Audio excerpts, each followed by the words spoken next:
pour alimenter la cabine avec de l'air, il y a donc le moyen qui est de prélever de l'air à l'extérieur. Donc l'air est comprimé par l'étage compresseur du moteur. Notre système de prélèvement d'air vient en prendre une partie de ce débit d'air. On régule une pression et une température pour l'envoyer dans notre pack de conditionnement d'air, qui a pour but, lui, d'assécher l'air et de fournir la température demandée. Cet air est mélangé avec de l'air recirculé. Qu'est-ce que c'est l'air recirculé?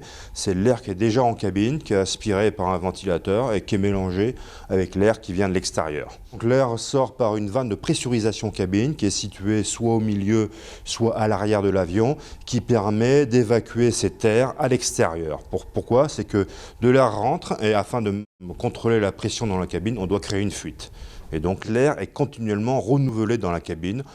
En fonction des avions, du nombre de passagers et du volume, c'est entre 3 et 6 minutes. Ce qui veut dire qu'entre 3 et 6 minutes, l'air est entièrement renouvelé par de l'air extérieur. Donc probablement cela diminue sensiblement le risque d'attaque de virus.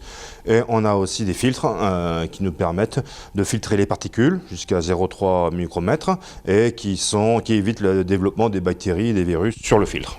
Et je dirais que de par le renouvellement de l'air, on est probablement très peu à risque par rapport à d'autres moyens de transport comme le train ou la voiture.